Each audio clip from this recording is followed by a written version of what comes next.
Keegan Murray. So I came on this podcast immediately after the draft, and I was less critical. I made jokes at the Kings' expense because it's the Kings. Like I had to, but I did say that I don't even necessarily think that they were wrong.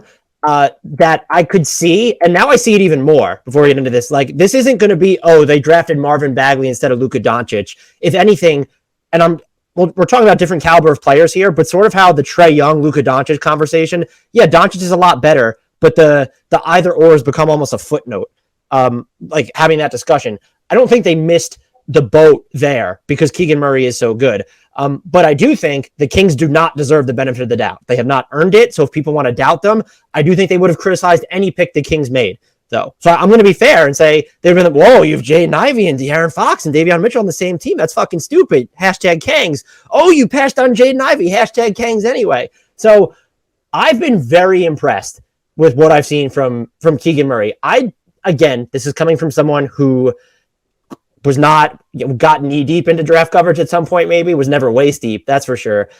He knows how to move off the ball, and I think he's probably been a little bit better defensively than I was expecting. And the one question I have, and I didn't see it written anywhere, is like his jumper sometimes like too far out in front of him where it feels like it could potentially be blocked at some point. That was the only qualm I had. But watching him move off the ball and sort of relocate or just know where to be when he doesn't have it or how to get to a spot where someone's going to give it to him, he's been so good, if not revelatory.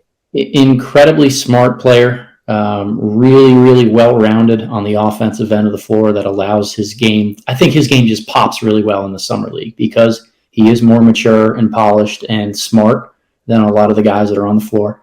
You know, summer league defensive rotations are, how do they say it, not good. So, you know, guys who have slower shots tend to find areas to get them off. I think that there's something to the fact that he needs to be a little bit more square, even though he's hitting some movement threes. Like, there's still a little bit more like chest and shoulders to the rim.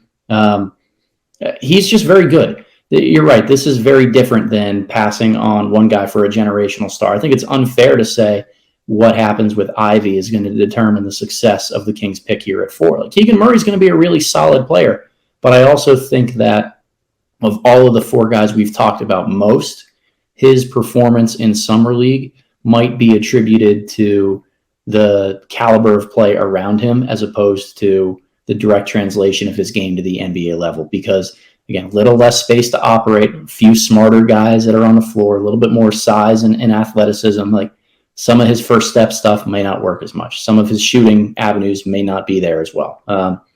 Really good role player. Really, really good role player. Understand him going 4th overall to the Kings, both in terms of roster fit, and I think it's defensible that he'd be the best player available. I love Jaden Ivey. I've been very clear on that for the last few months. Like, I had him above Jabari Smith on my final big board. So absolutely love Jaden Ivey. But I don't think that Keegan is going to be – he's a guy that can't be a strikeout. You can't whiff with Keegan Murray. And at some point for Sacramento, with what they're building, with what the franchise is, and I think the value that he brings just as a floor spacer, it's going to work out well for everybody involved. I think what kind of impressed me, and I know you mentioned like some of the first step stuff, I had seen the best way that I saw it phrased. I think it was Jason Maples on Twitter said that Summer League is for shot creators.